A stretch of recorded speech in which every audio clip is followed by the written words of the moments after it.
Good evening, ladies and gentlemen, and welcome to another edition of Red Sox Weekly. I'm your host, Rick Aronofsky. When you think of the Red Sox, you usually conjure up images of the Green Monster, Nomar Garciaparra, and the years of frustration from not winning the pennant. But you're also reminded of a long-standing charitable association between the Boston Red Sox and the Jimmy Fund. Tonight, I have the pleasure of having as a guest on the show, Saul Wisnia. Saul is an author of a new book, about a year old, Yep. Saul, called Images of America, the Jimmy Fund of the Dana-Farber Cancer Institute. There's the book there. All right, welcome to the show. Thanks, Rick. Thanks for having me. No problem. Nice to see you. Nice to see you. All right, talk about your book, Saul. What prompted you to write a book like this? Well, I grew up in Boston, Rick, Newton actually, and I'd heard about the Jimmy Fund all my life, going to games, seeing the billboard out in right field, hearing Ken Coleman give pitches on the radio to help the Jimmy Fund. I even went around in my Little League uniform when I was a kid, collecting for the Jimmy Fund. Little wool uniform, right? Exactly, which I later found out that Dave Perini, the son of Lou Perini, had done the same thing when he was a kid. And I actually wrote a story when they celebrated the 50th anniversary of the Jimmy Fund in 1998. I did a story about it for Sports Illustrated. Met the folks there, and subsequently got a job there. So once I started working there, I realized there's such an incredible treasure trove of history there that I don't think a lot of people know about. Everyone knows about the Red Sox and the Jimmy Fund and that it's New England's favorite charity, but how it all started with the Boston Braves and kind of a real Hollywood beginning was something that never really been out there. So somebody actually approached me about doing a book on it, and I thought it was a great idea, so the rest is history. Well, thumbing through my edition that you sent to us in advance, and I was pleasantly surprised, or surprised myself, to see that the Braves were involved in the Jimmy Fund. Talk about their early involvement with the Jimmy Fund. Well, the Boston Braves really, the Jimmy Fund has to thank the Boston Braves for getting them off the ground. Back in 1946-47, Sidney Farber, who was the founder, Dr. Sidney Farber, the founder of Dana-Farber Cancer Institute, was working in a one-room basement laboratory in Children's Hospital, one tiny room with one assistant and 10,000 mice, trying to cure childhood cancer. And a group called the Variety Club of New England, which was a group of theater owners and people in the theater industry, were looking for some charities to support. They had a lot of money left over after World War II. And they found Dr. Farber straightly by chance. They were walking through Children's Hospital on a tour, and they came across Dr. Farber. And they thought, this is an interesting guy. We should support this guy. And one of the guys who was involved with the Variety Club was a guy named Billy Sullivan, who happened to be, of course, Billy Sullivan, as you know him, later owned, founder and owner of the Patriots. Same gentleman. Same gentleman. At that point, he was PR director for the Boston Braves. And so he got the wheels started spinning in his head. He was a great PR guy. As a matter of fact, he had invented baseball yearbooks, and a lot of other innovations in baseball came from Billy. And he said, maybe we can get the Braves involved and we can get Dr. Farber some real publicity. So they arranged for a radio show.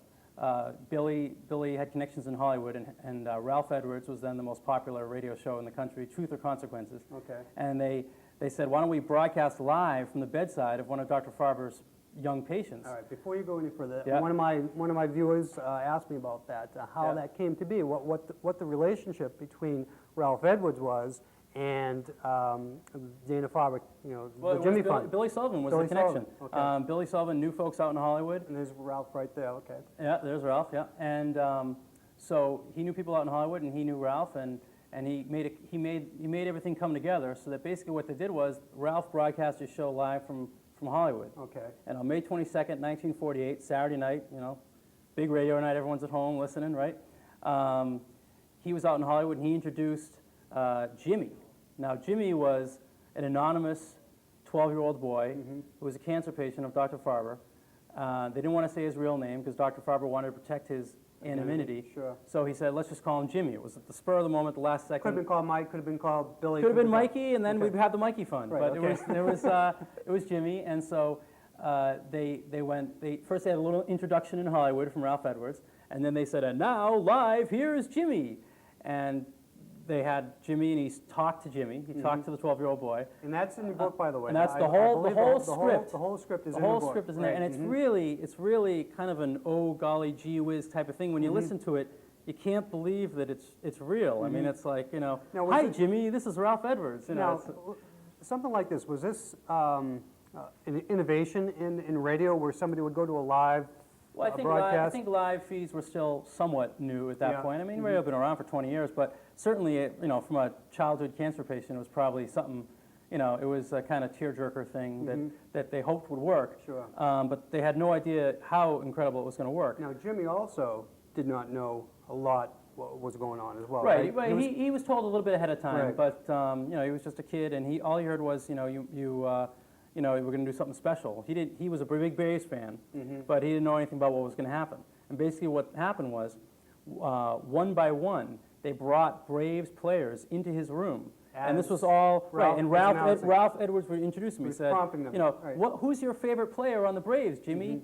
Phil Macy. He's like, really? Well, who's that in your hospital room? He's like, wow, Phil Macy. And, you know, it's like one by one, Johnny Sane, Warren Spahn, you know, Al Dark, you know, all the starting nine.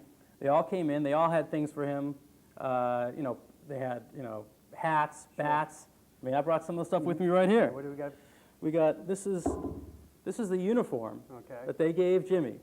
There we go. This is the original uniform, tailored to fit his size, wool uniform, that was given to Jimmy on May 22nd by the Braves. This actually comes into the story later on. Okay. They also... That sits right now at This sits right now at Dana-Farber. We're afraid on to display? keep... Well, we sometimes have it on display, Sure. but a lot of times they are packed away because, you know, it's very precious to us. They also gave him a bat. Earl Torgerson model bat Okay. was given to him. And it turns out that the boy was a little Swedish boy. So Earl Torgerson, they thought it was great, the Swede. He was a Swedish ball player, so they gave him... Take a look at that bat. That was pointed out to us Yeah. earlier in the broadcast and before the show that that's a 39-ounce bat. So that's a pretty big bat. Yeah, Earl swung a pretty big stick. For those viewers who can remember Earl, the Braves were kind of hoping he would be the next Ted Williams, and it never quite panned out. They had to wait for Henry Aaron to get their Ted Williams. But so all the players came out. Then Billy Southworth came out after that, the manager, Okay. who back then was pretty much the you know, the Tony La Russa or the top manager of his day, exactly. And he'd won 3 pennants with the Cardinals, and the Braves were on their way to a pennant. So he came out to Joe Torre, another comparable manager. He came out, and then they all sang. They wheeled a piano into the room, and they all sang "Take Me Out to the Ball Game," with Jimmy in the lead, off key. And I mean, we have if you go to jimmyfund.org, you can listen to the original radio broadcast. And it's so basically it was 12 minutes long, and Ralph Edwards, after they went out in Boston, Ralph Edwards came back on, so Jimmy couldn't hear this, and he said, okay, now folks, Jimmy has cancer. Now, he doesn't know how bad he has it, but if you give your money and we raise $20,000, you know, in a month, we'll get Jimmy a television set so he can watch his Boston Braves live. So they were thinking the chances of getting $20,000, you know, back then, that was pretty slim. Yeah. Well, within 5 minutes of the show ending, there were people pulling up in their cars to Children's Hospital, walking up to the front desk, putting down quarters, dimes, nickels, dollar bills. People started telegrams were coming in from all across the country. You know, it was a national broadcast. Right. There were people mailing letters from California, you know, Iowa, you know, Jimmy, Boston, Mass. Jimmy, right. Just Jimmy, and they were getting the Jimmy. So, as a matter of fact, I think you have the photograph of.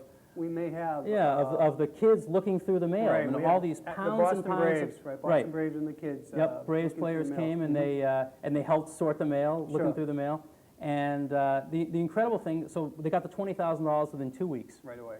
And they got him, as a matter of fact, the next day they had him come out to the Braves Cubs doubleheader, and the Braves swept the doubleheader, and they went on to win the pennant. And they raised $230,000 that first summer. Wow. That's a you know, mound of money. That's a mound of money back then.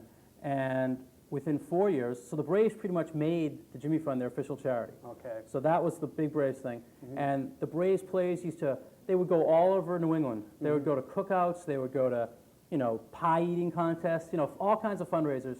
Within 4 years, they raised $1 million, enough to move Dr. Farber out of his basement laboratory and into a state-of-the-art 4-story building, the Jimmy Fund building, which still stands at Dana-Farber. Now it's 8 stories. Right. But the original building In is your still book, there. There's a picture of, and we'll talk about Dana-Farber in a minute, but he had the foresight to tell these people, build this building strong enough so you can build up, you know, Exactly, 4 four more floors. stories, exactly. You know, he knew that this was something that people were going to embrace, and you know, he couldn't have imagined, especially when the Red Sox got involved, just how big it would become. I mean, the Braves had a great start with it, Sure. but once the Red Sox took on, came in, it really took off. Let's talk about Dr. Farber and a little detail in his quest to eradicate cancer in children. Right. Well, back when the Jimmy Fund was started in the late 40s, childhood cancer was pretty much 100% fatal. I mean, within a couple of months, everybody who got it died. And many forms of adult cancer also had very high rates of death. And Dr. Farber was really working hard to try to find the links to try to figure out how to eradicate this disease and treat children so that they could live a little bit longer.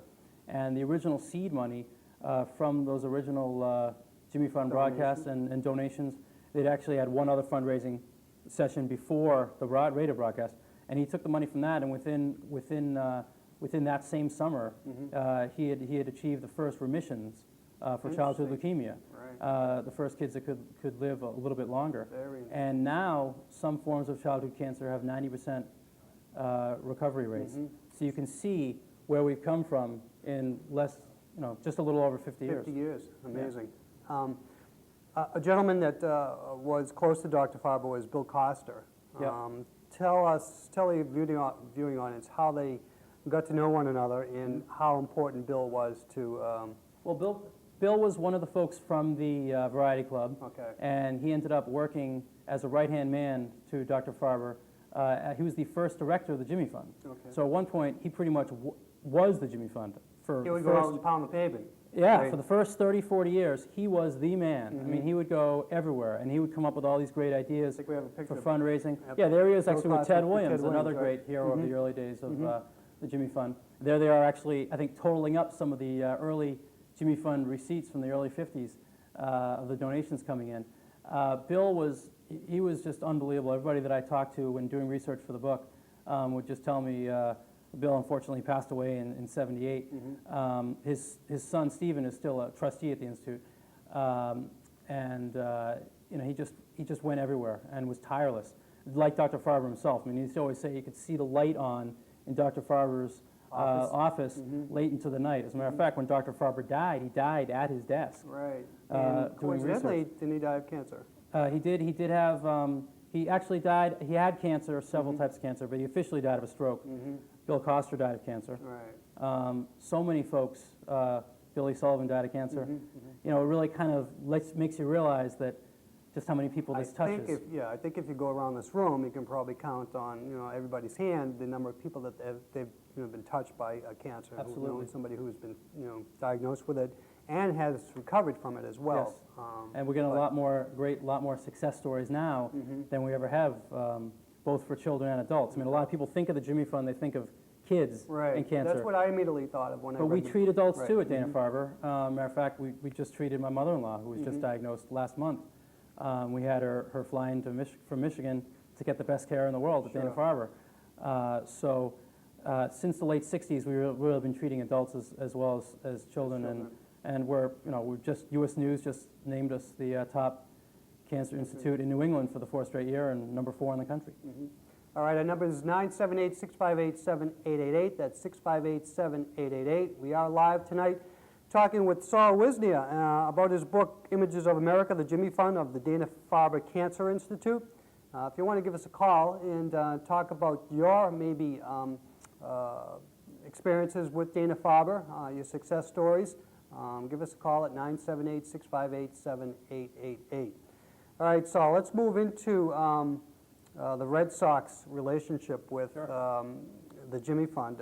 The Boston Braves started it, and you were talking to us earlier in the show, before the show, about how the Braves left town. Right. But they didn't leave town empty-handed. They passed on this Jimmy Fund to the Boston Red Sox. I mean, the Jimmy Fund really is the legacy of the Braves. I mean, it's the beauty of it is, I mean, it really is a kind of a connection between the Red Sox, the people of New England, and Dana-Farber, but it's the legacy of the Braves.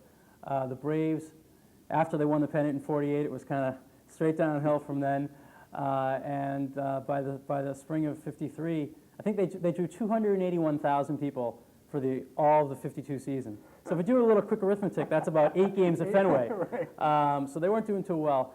And the Red Sox were still drawing over 1 million that year, even with Ted Williams and the Marines, or about to go to the Marines. So the Braves, Lou Perini, who had helped start the Jimmy Fund and owner of the Braves, decided he had to give in to the financial woes and move the team to Milwaukee. Right when he was doing so, he met with Tom Yawkey, and he said, I really want you to take on this charity for me, the Jimmy Fund. And Mr. Yawkey said, okay. And from that moment, we finally found the date last year, right when we're celebrating our 50th anniversary with the Red Sox. We finally found the date, I believe it was April 29th, 1953, when the official stationery was passed that said, From the Braves and the Red Sox are now, Jimmy Fund is now the official charity of the Boston Red Sox. And right away, the Red Sox jumped right in. As a matter of fact, that summer, Ted Williams returned from his stint in the Marines, his second stint in Korea, and they wanted to give him a welcome home dinner. Right. And he said, typical Ted, right? He's like, I'm not doing anything like that. I'll tell you what, I'll do it, but only if you charge people $100 to go, and all the money goes to the Jimmy Fund. And even the big muckety mucks got to pay. Don't let any of the writers in. So they did it, and they raised $50,000 plus an additional $25,000 check that was handed in by 21-year-old Ted Kennedy, on behalf of his family. So they raised, $75,000 that night. How ironic was that, with Ted Kennedy giving that money and having cancer in his family? Absolutely. As well? His son, Ted Jr., was treated at Dana-Farber by Dr. Emil Fry, who at that time was president, physician-in-chief of the Institute. And now, of course, he's recovered and is doing great. I think we may have a picture in our files of Ted Williams reaching out to the cancer patients outside during his visits. Right, exactly. That's the only picture we have. We only have one picture of Ed with kids because right there. Yeah, that's a great shot. That was actually taken outside the Jimmy Fund building, right next to Children's Hospital. And that was the day they had a big parade for Ted, and it ended up at the Hotel Statler, where they had the welcome home dinner. You can see Ted not wearing a tie. He never did. And he did for that one night, though, right? He did wear a tie at the actual dinner. Yes, right? you did your reading. Yeah. And he wore a tie for a few minutes, and then as soon as he was done speaking, he ripped it off. And I mean, the stuff Ted said that night, I mean, it's kind of worth reading, I think. You can find it. Yeah. No, he said, let's see. The way I look at it, there is always something we can do for some youngster somewhere. Here, we don't have to look any further than the Jimmy Fund. Somehow, it strikes me that $1 tossed into this drive is the whole American way of life in a nutshell. All the bullets and all the bombs that explode all over the world won't leave the impact, when all is said or done, of a $1 bill dropped in the Jimmy Fund pot by a warm heart and a willing hand. I mean, and of course, Ted, who speaks to America more than Ted? I'm drawn to that fact.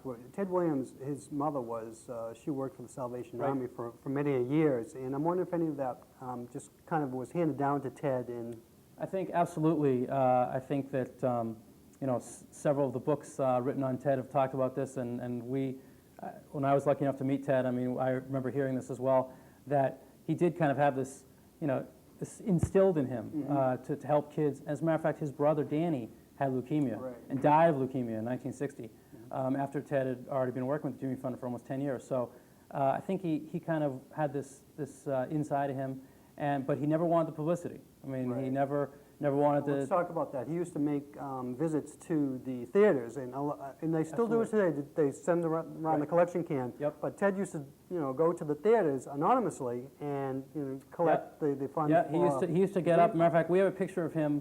I think Mike Andrews has it on his wall of Ted. He's standing up in a drive-in, pitching for the Jimmy Fund. That's a variety club theater program. Was started in 1949. And we made $1.5 million last year from that program. It's now all down the East Coast, 11 states. Sure. And they pass the can just like we used to. And they show a movie trailer beforehand. In the original ones, Ted appeared in some of the original trailers. Now, I think the most recent one that everyone loved was the iron workers. Right, we have a picture of that. Yeah, the iron workers that helped build the Jimmy Fund across from the Jimmy Fund building. We And have a picture here of one of the billboards yep. of the Jimmy Fund. That's the Get Well one we were talking about up there. Right, exactly. Yeah, They're, yep. They had these messages. The iron workers were building the Smith building across from the main Jimmy Fund building, which is now the Charles A. Daney building, and they were building the Richard and Susan F. Smith research laboratories. And the kids from the Jimmy Fund Clinic could see them working, Right. and they were waving to them, and they were putting up signs that said hello. So they started writing signs back, hi, and they started naming the kids. And I'll tell you, There we go. We have a picture. if you right there they are. I mean, Right if you watch that movie trailer, I still get choked up every time I watch it. And then they start Now, passing the hard hat. The name of the movie trailer is Iron. Yeah, Iron Wheels something. of Iron Wheels of or Iron, something right, like that. right. And we actually won several awards. It's really, I think it's the most powerful one we've ever had. Well, I started to bring this picture up here. This is a picture of the billboard of in Massachusetts, and you can see John Hines, mayor of Yep. Boston. But this billboard was instrumental in all of New England too. Right. I mean, this was not just a Not just about, a Boston-based charity. Right. All of New England Still does. still I mean, as a does. matter of fact, back then in 1948, that first summer, we had Jimmy Fund Days. I was 20 years from being born, but they had Jimmy Fund Days throughout New England. Each state declared a Jimmy Fund Day, and the money came in from all over. And now, I think a few years ago they did a survey, and we have about a 95% recognition rate throughout New England.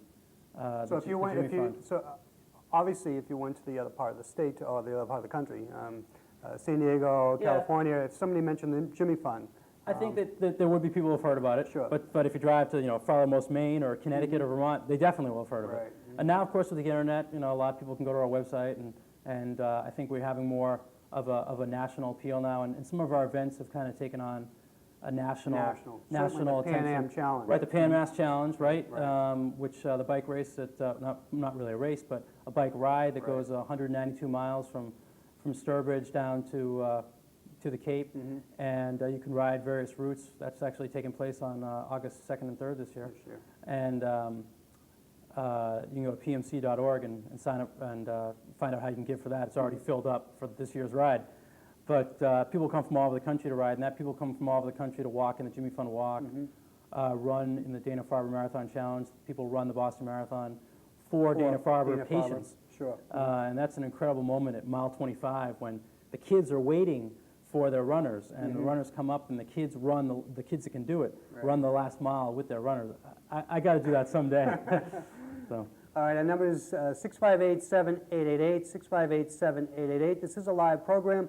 We're here talking with Saul Wisnia about his book, The Jimmy Fund of Dana-Farber Cancer Institute. If you want to give us a call and talk about your experiences with Dana-Farber, certainly give us a call. Or if you want to talk about the Red Sox in general. Red Sox made a trade today. Still a rain delay, by the way, or are they playing now? I don't know. We can find out if there's still a rain delay. But if you want to talk about the Red Sox in general, certainly give us a call at 978-658-7888. Before we go any further, sitting on the floor here is a canister. Yeah. Let's tell the viewers what that canister is all about, and see if we can get a shot of that from Well, our I crack think camera here. people are pretty familiar with the Jimmy Fund cans that get passed around the movie theaters, and you don't see them out as much as you used to, but you see them still out in stores and the like. This was kind of a variation on that in the 1960s. It was called the Jimmy Fund Wishing Well, and I think it was around 1964-65. New England was having a shortage in change, so they needed change, and so they put out these huge Jimmy Fund canisters, these wishing wells, and people would throw their change in, and when they got filled up, they would bring the change to the banks, and they traded in for cash, and the cash would go to the Jimmy Fund, and the change would stay with the bank. And I think Jimmy Durante was, like so many celebrities over the years, I mean, I should really tip my hat to the celebrities as well. I mean, not only Ralph Edwards getting it started, but in the early years, people like Spencer Tracy, Humphrey Bogart, Lauren Bacall, Joan Crawford. I mean, people. That's really funny. We have a movie trailer of Joan Crawford giving you a spiel for the Jimmy Fund, and of course all I can think of is no wire hangers, but she did her part for the Jimmy Fund, and Jimmy Durante, I think, was the leader of the drive here. Mm-hmm. Well, certainly they had a big support system. Absolutely. throughout, I mean, it just took off. As a matter of fact, to this day, celebrities are involved. I mean, we have coming up the Radiothon on WEI on August 22nd. Mm-hmm. We've got folks like Ben Affleck. And okay. Yeah, I heard that today. Ben Affleck, and who else are they here today? Somebody else. Several folks are coming in. I mean, obviously we have some of the local celebrities Mm-hmm. like John Havlicek and John Hanna. Mm-hmm. But I'm not sure yet of all the Hollywood types we're having come in. But it should be Stephen King. Okay, that's right. Stephen King, right? Big Red Sox fan. Yeah, big Red Sox fan, and he's done a lot for the Jimmy Fund over the years, Mm-hmm. quietly. A lot of stuff is done behind the scenes, like Ted. Mm-hmm. He kind of set that in motion, and then it's carried on to this day. Can you? We alluded to Jimmy in the beginning. Yep. Can you tell the audience who A&R Gustafson Right. was? Who Jimmy really is. Who Jimmy really is? Right. It wasn't revealed in 1948. Although I guess if you went to the ball game the next day, you did see him sitting there. But Jimmy was a 12-year-old boy from New Sweden, Maine, which was about as far north as you can go before hitting Canada, up the Maine way, and all Swedish town. Einar Gustafsson was his name. Tall, lanky, blonde-headed boy. There he is in the Braves uniform that they gave him with the Earl Torgerson bat. And that's back on his family farm. His family had a potato farm in New Sweden. And he was being treated that summer by Dr. Farber.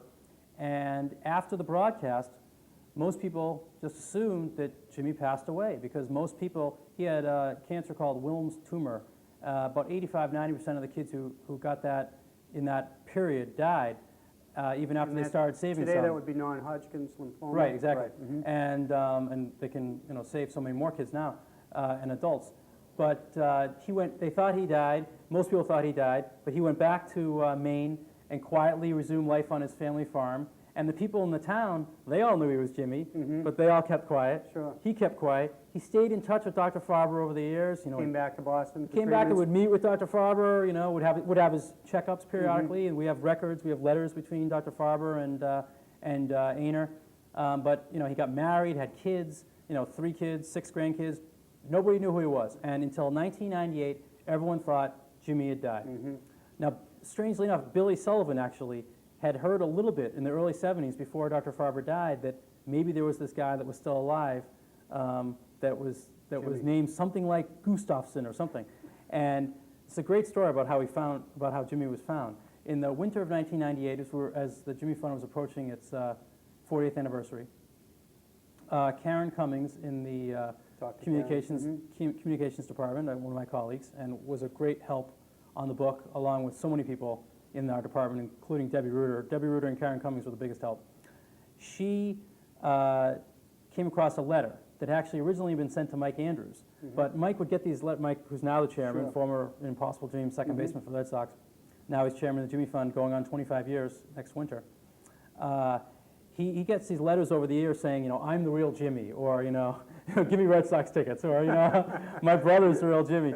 And he had one of these letters, and it said, my brother is Jimmy, and he wants to come forward for the 50th anniversary. I thought you'd want to know. Sure. He didn't even say that he wants to come forward, but just thought you'd want to know. And Mike showed it to Karen, and Karen remembered the name. She remembered seeing an article where Billy Sullivan had been quoted saying about, there was some kid named Gustafsson or something like that, and Gustafsson was really close. So she went back. She found the article. It had been in the Globe in like '73.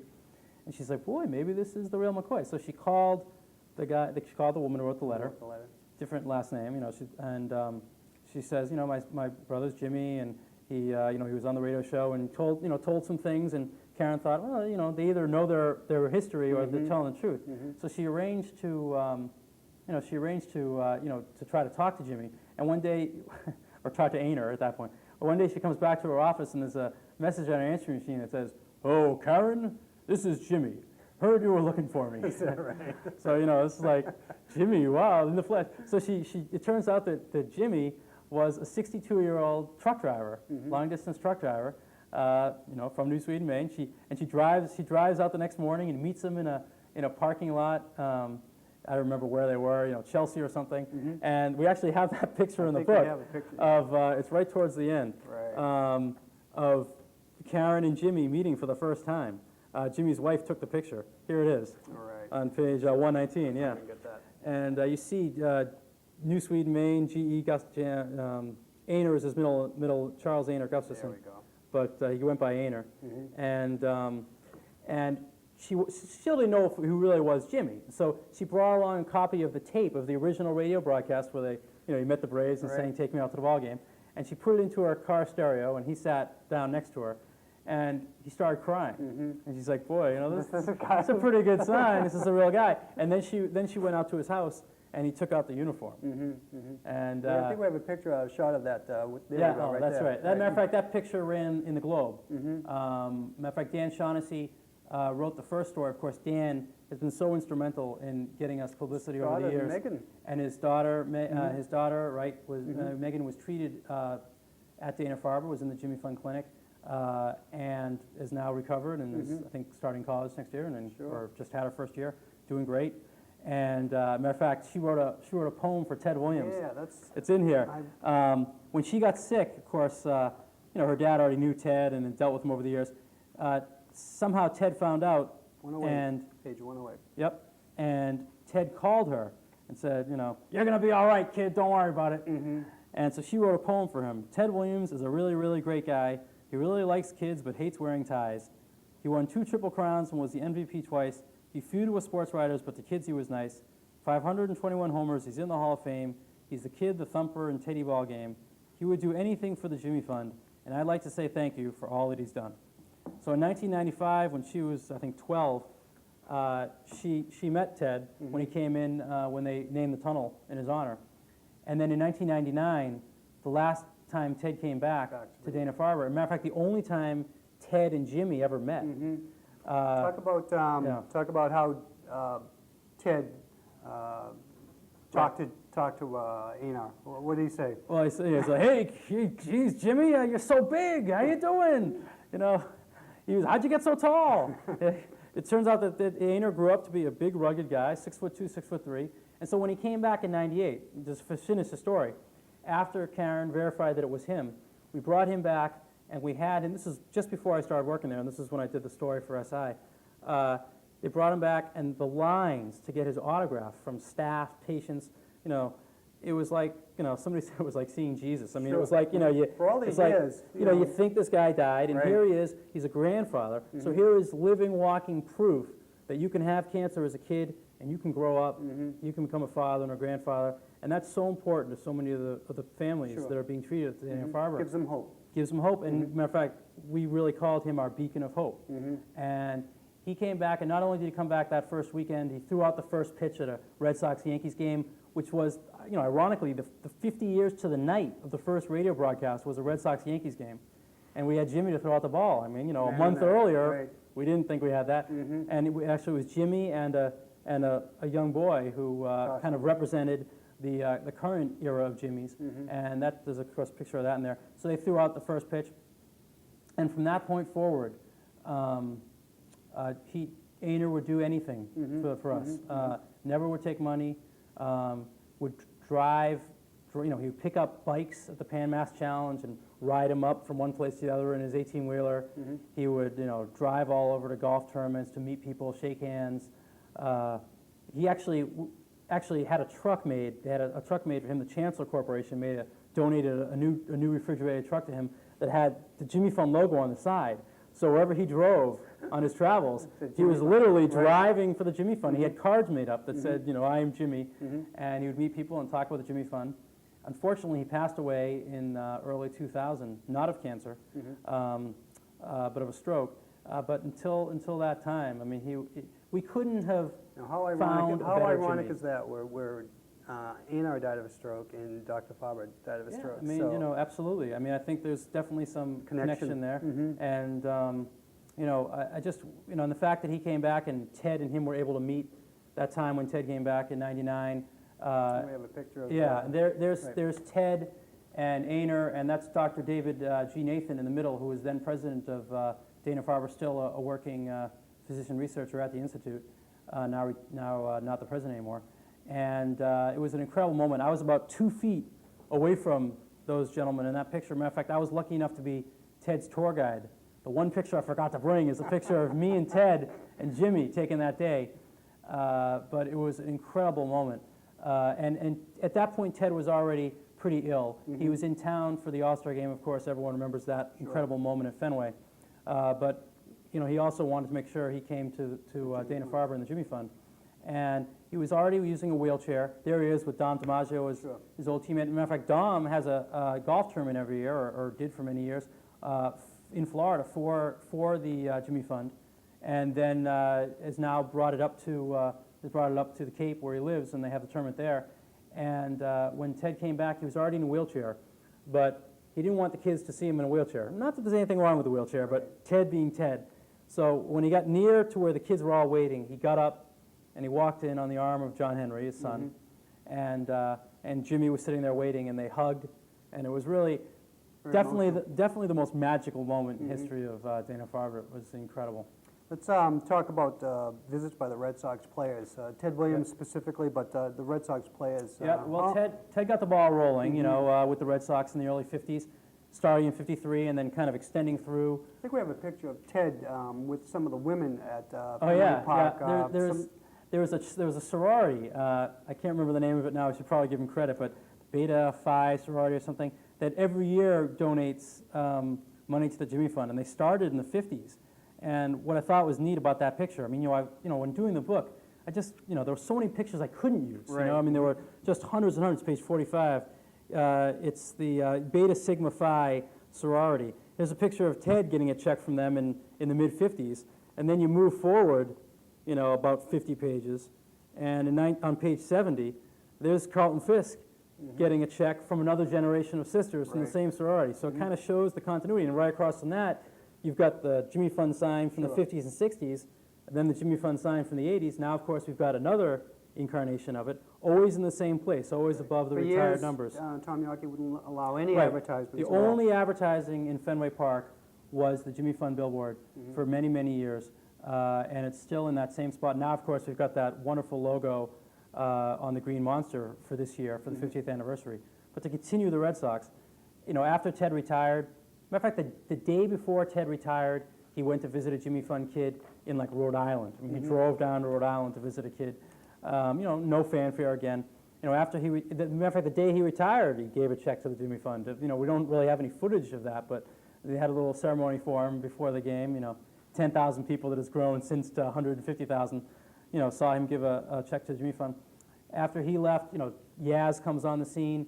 He becomes a great foot soldier for the Jimmy Fund, and subsequent years, over the years, guys like Rice and Bob Stanley. Sure. Of course, Bob Stanley, for years, was probably the best advocate on the Red Sox for the Jimmy Fund, all through the 70s and 80s. And it was rough, I'm sure, for people at the Jimmy Fund.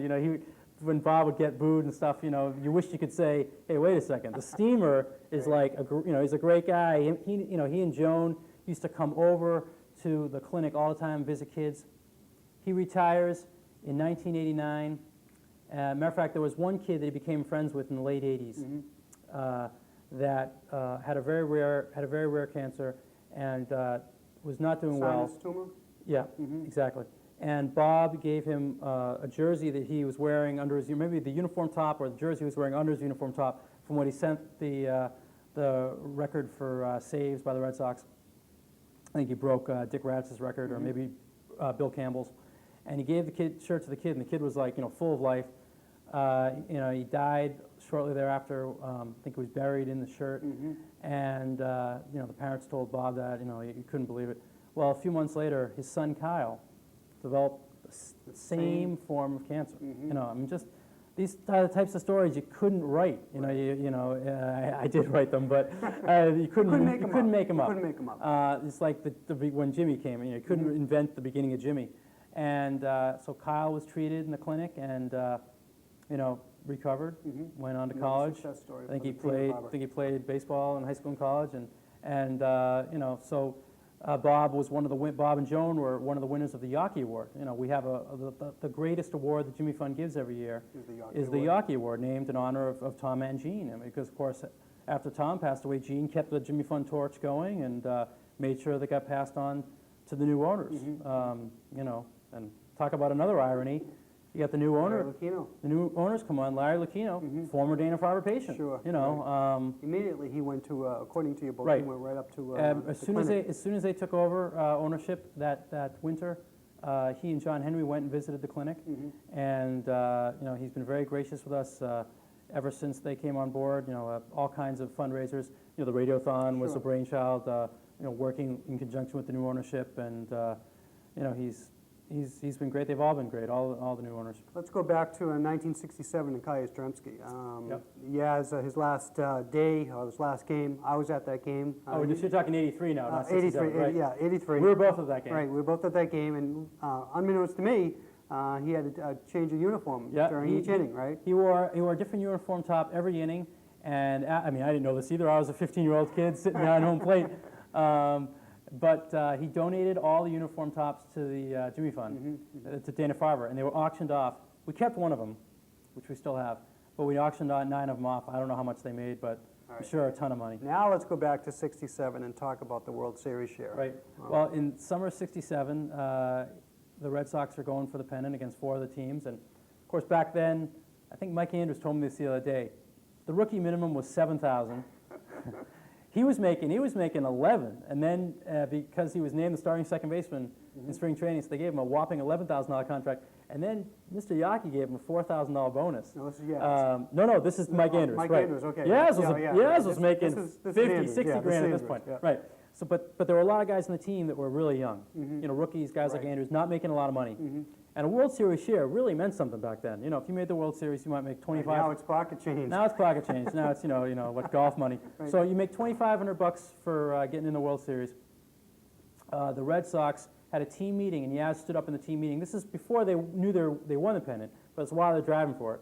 And he said, "Well, tell you what, why don't we donate a full share of World Series money if we get it to the Jimmy Fund in honor of Mr. Yawkey?" And it was unanimous yes. So these guys are basically taking whatever, a couple $100 out of their own pocket each and giving it to the Jimmy Fund, no questions asked. And they did it, and that was really the only time it's ever been done. And we like to think that the Jimmy Fund had a little magic and got the Red Sox to the 7th game of the World Series. So couldn't get them all the way, but now will we ever see a World Series in our lifetime? I don't know. Hopefully my son's lifetime. He's 2 years old. So all right, so you talked about Bob Stanley.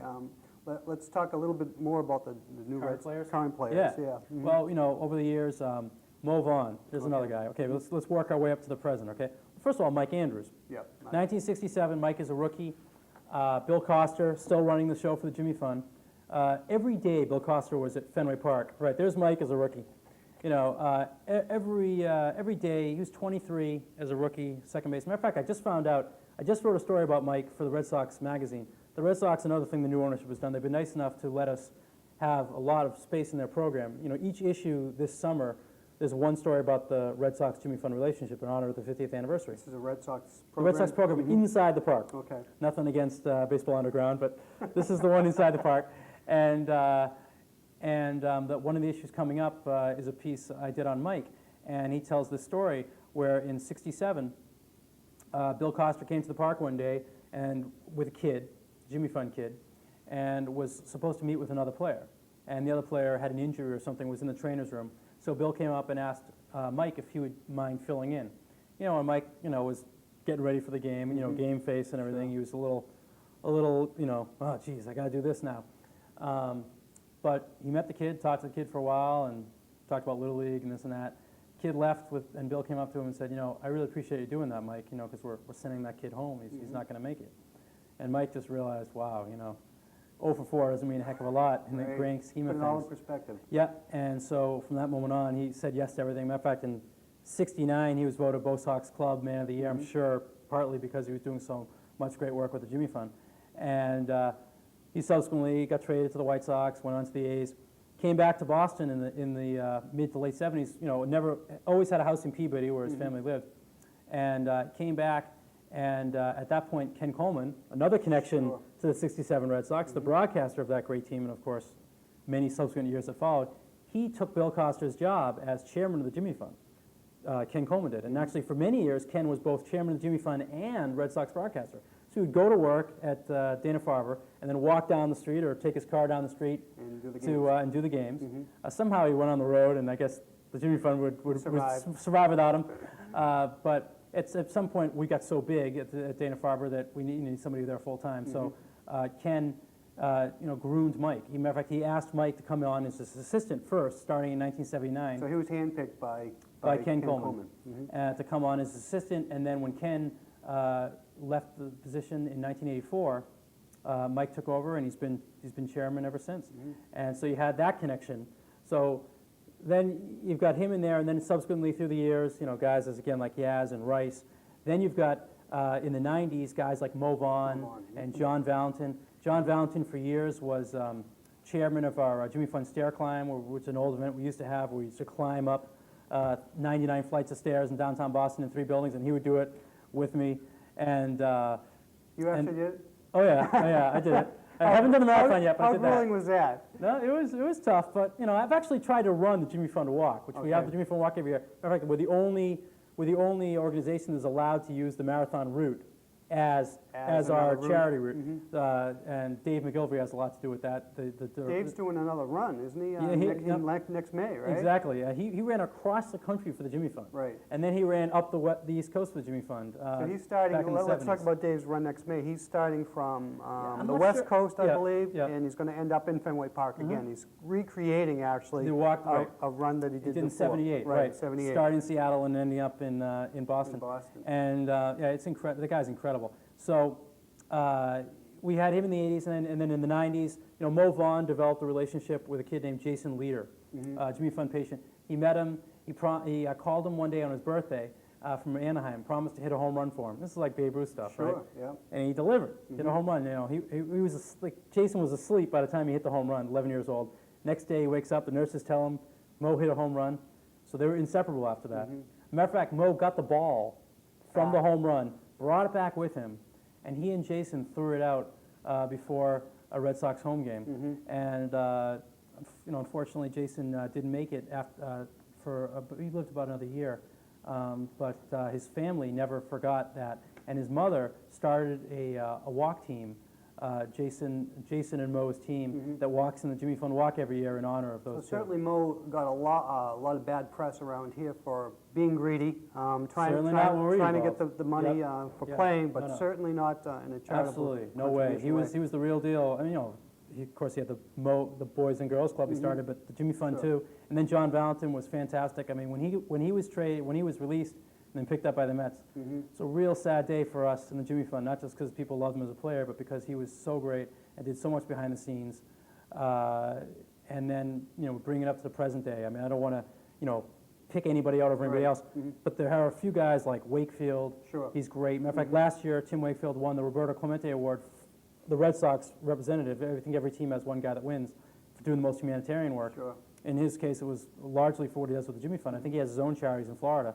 Derek Lowe. Right. Derek Lowe is fantastic. Of course, now, having had skin cancer himself, we're hoping to potentially start a little bit of a PR campaign with him to help promote sunscreen use and things of that nature. Of course, three guys in the Red Sox Tony this year. Cloninger. Tony Cloninger and I'm forgetting who the third is. Derek Lowe and not on the team, but another member of the Red Sox family, Yuri Berenguer. Right. Okay. The Spanish broadcaster for the Red Sox. Matter of fact, he's only 21 years old. He's the youngest broadcaster in the major leagues.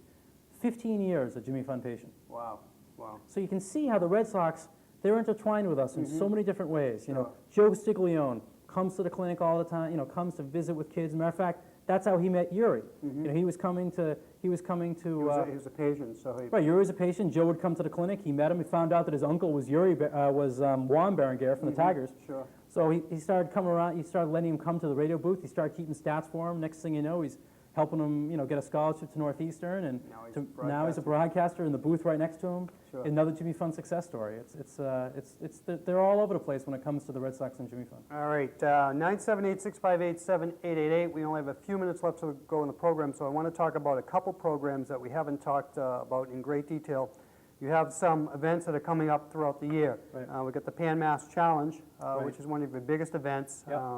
That's right, first weekend in August, First Saturday and weekend in Sunday. August, okay. And you can go to pmc.org to find out more about that. All right, is there a link from jimmyfund.org to pmc.org. Okay. And that's a fantastic event. We raised, almost 16 million last year from the PMC, single biggest contributor to the Jimmy Fund. It's an incredible ride. We also have at Fenway, a Fenway Fantasy Day. Yep, John Hancock, Fantasy Day at Fenway, Okay. which is a fantastic event.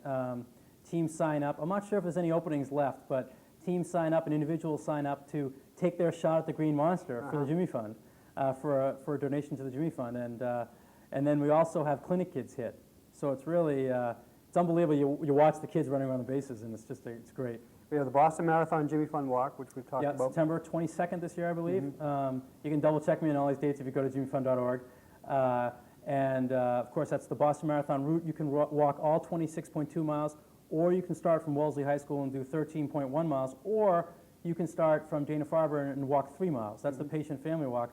A lot of people walk that with their kids in strollers. A lot of the Jimmy Fund kids walk. I walked the first 21, and then my wife and son meet me in front of my house off Com Ave, and they walk the rest of the way with me, 5 miles. So there's all different variations you can do. And the last but not least, what I have down here is a WEI Radiothon that's coming up. Looks like it's going to be an exciting day. Yeah, well, last year we had the first one. Right, with and, breakfast with the bosses. Right, you have the breakfast with the bosses. I went to that. That was pretty interesting. Yeah, and then you have I think a luncheon with there's a lunch with a few Right. players, and then there's also a cocktail hour with a few of the guys from the current team, or maybe John some. Hanna coming by, I believe. Yeah, as yeah, well. some stars from some other I sport. believe you're also going to have a panel of all 4 owners. Right. Okay, you're going to have the owners of the Red Sox, the owners of the Celtics, the owners of the Bruins, Jeremy Jacobs, who never shows his face around here. So there's your chance to go and ask Mr. Jacobs some hockey questions. Hey, Ted Donato, they brought Ted Donato back. We're all set in the Stanley Cup. Here we Stanley come. Cup's on his way, right? Yeah. All right. Hey, the Stanley Cup came to Dana-Farber. Did it really? It Who, did. Jay Pandolfo? Jay Pandolfo brought it. So all kinds of visitors have come to Dana-Farber over the years. Last item I had on my agenda here is also, if you want to donate to the Jimmy Fund, a great idea is Red Sox plate. Yes, Sox. I have one. I You have one, exactly right. I have number 344, Ted Williams lifetime average. I was lucky enough. I believe they're going to auction off a couple of those plates. That day? That day. Yep. Okay. So that's great. Yeah, it's really a great way to kind of show your love for the Red Sox and the Jimmy Fund. Sure. So a portion of that goes to, plate goes towards the Jimmy Fund. Yeah, absolutely. Actually, all the money, every 2 years when you renew your vanity plate, all $40 goes to the Jimmy Fund. And when you first buy your plate, 28 of the $40 goes to the Jimmy Fund, I believe. Okay. And you can sign up for your plate on jimmyfund.org. Can I mention, Rick, also Go that the sales of all the books, a portion of all the author royalties, I give back to the Jimmy Fund.